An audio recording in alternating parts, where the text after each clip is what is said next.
First of all ಈ ಕಾರ್ಯಕ್ರಮಕ್ಕೆ ಬಂದಿರೋಂಥ ರೈತರು ಎಲ್ರಿಗೂ ಥ್ಯಾಂಕ್ ಯು. ನಿಮ್ಮ ಆಶೀರ್ವಾದ ಸದಾ ಶಶಿ ಮೇಲೆ, ನಮ್ಮ ಇಡೀ ಚಿತ್ರತಂಡ ಎಲ್ಲರ ಮೇಲೂ ಇರಲಿ. ಆ್ಯಂಡ್ ನಿಮ್ಮೆಲ್ರಿಗೂ ಮಾಧ್ಯಮ ಮಿತ್ರರು ಎಲ್ರಿಗೂ ತುಂಬ ಥ್ಯಾಂಕ್ಸ್. ಪ್ರತಿ ಸಲ ನೀವು ನಮ್ಮ ಟೀಮ್ ಇಡೀ ಸಪೋರ್ಟ್ ಮಾಡಿದ್ದೀರಾ. ನಿಮ್ಮದು ಎಲ್ಲರದ್ದು ಆಶೀರ್ವಾದ ನಮಗೆ ಬೇಕು. ಇದೇ 15ನೇ ತಾರೀಕು ಕರ್ನಾಟಕಾದ್ಯಂತ ರಿಲೀಸ್ ಆಗ್ತಾಯಿದೆ. ನಿಮ್ಮ ಕಡೆಯಿಂದ ಆದಷ್ಟು ನಮ್ಮ ಜನಕ್ಕೆ ರೀಚ್ ಆಗಲಿ, ಥಿಯೇಟರ್ಸಿಗೆ ಜನ ಬರಲಿ, ಥಿಯೇಟ್ರಲ್ಲೇ ಕನ್ನಡ ಸಿನಿಮಾಗಳನ್ನ ನೋಡಲಿ ಅನ್ನೋ ಒಂದು ಇದು ಭಯ ಕೂಡ ಇದೆ ಎಲ್ಲರಿಗೂ. ಯಾಕಂದರೆ ಇಷ್ಟು ವರ್ಷ ಈಗ ಜರ್ನಿ ಮುಗಿಸ್ಕೊಂಡು ಬಂದ್ವಿ, ಈಗ ರಿಲೀಸಿಗೆ ಬಂದಿದ್ದೀವಿ. ಈಗ ಒಂದು ಸ್ವಲ್ಪ ಭಯ ಇದೆ. ಸಿನಿಮಾ ಚೆನ್ನಾಗಿ ಮಾಡಿದ್ದೀವಿ, ನಮ್ಮ ಎಫರ್ಟ್ಸ್, ನಮ್ಮ 100% ಎಫರ್ಟ್ಸ್ ನಾವು ಹಾಕಿದ್ದೀವಿ, ಪ್ರಾಮಾಣಿಕವಾಗಿ ಸಿನಿಮಾ ಮಾಡಿದ್ದೀವಿ. ಜನಕ್ಕೆ ರೀಚ್ ಆಗಲಿ ಅನ್ನೋದು ಅಷ್ಟೇ ನಮಗೆ ಬೇಕಾಗಿರೋದು ಈಗ. ಆ್ಯಂಡ್ ಶಶಿಯವರು ಇದ್ದಾರೆ. ಆ್ಯಂಡ್ ಸ್ಟಾರ್ ಬಗ್ಗೆ ನಾನು ಆಲ್ರೆಡಿ ಹೇಳಿದ್ದೆ.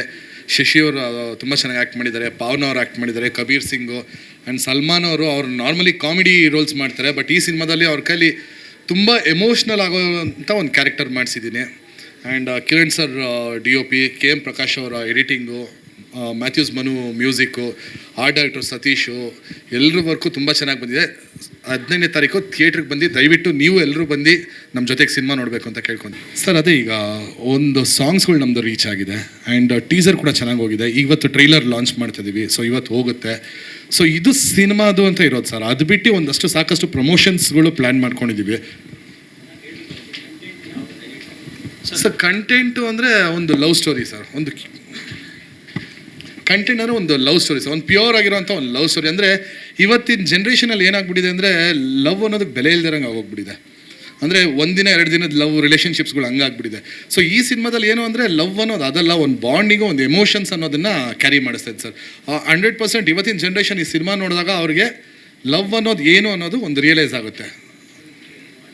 ಇದೆ ಸರ್. ಡಿಸ್ಟರ್ಬೆನ್ಸ್ ಅಂತ ಏನಿಲ್ಲ sir. Hindu Muslim love story, ಯಾವುದೇ ಜಾತಿ ಧರ್ಮಗಳಿಗೆ ಹರ್ಟ್ ಮಾಡೋ ಥರ ಏನೂ ಇಲ್ಲ. ಒಂದು ಹಿಂದೂ ಮುಸ್ಲಿಂ ಲವ್ ಸ್ಟೋರಿ, ಅದ್ರ ಮೇಲೆ ಸರ್ ಇಡೀ ಸಿನಿಮಾ. ಇಲ್ಲ ಸರ್, ಸೆನ್ಸರೆಲ್ಲ ಆಯ್ತಲ್ಲ, ಎಲ್ಲ ಸೆನ್ಸರೆಲ್ಲ ಮುಗೀತು. ಹಾಂ ಆಯಿತು. ಯಾರಿಗೆ?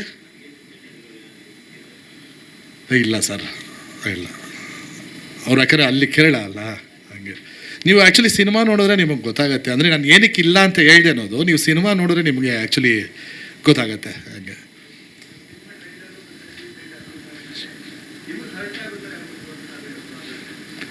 ಸರ್, ಇಲ್ಲ ಸರ್, ಆ ಥರ ಏನು ಬಂದಿಲ್ಲ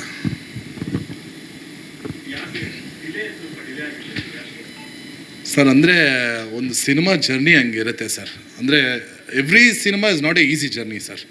ಆ ಥರ ಯಾಕಂದರೆ ಬಟ್ ಏನು ಅಂದರೆ ಒಂದು ನಮಗೆ ಕೋವಿಡ್ ನಾವು ಸ್ಟಾರ್ಟ್ ಮಾಡ್ತಾರಂಗೆ ನಮಗೆ ಕೋವಿಡ್ ಬಂದು 2 years ಹೊಟ್ಟೋಯ್ತು. ಅದಾದಮೇಲೆ ಏನಾಯ್ತು ಅಂದರೆ ನಮ್ಮಲ್ಲಿ ಸ್ಟಾರ್ ಕ್ಯಾಸ್ಟ್ ತುಂಬ ಹೆವಿ ಇದೆ. ಆ್ಯಂಡ್ ಸ್ವಲ್ಪ ಸೀನಿಯರ್ ಆ್ಯಕ್ಟರ್ಸ್ ಎಲ್ಲ ಇದ್ದಾರೆ.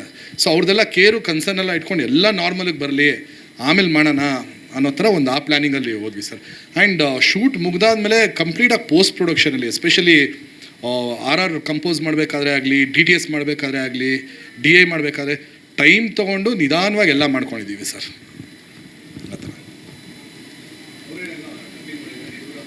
ಹಾಂ ಸರ್, ಬುಲೆಟ್ ಸರ್ದು ಮಾತ್ರ ಆಗಲಿಲ್ಲ. ಬುಲೆಟ್ ಸರ್ ಆ್ಯಕ್ಚುಲಿ ಡಬ್ಬಿಂಗ್ ಬರಬೇಕಿತ್ತು, ಅವ್ರು ಹಾಸ್ಪಿಟಲಲ್ಲಿ ಇದಾಗಿದ್ದರು.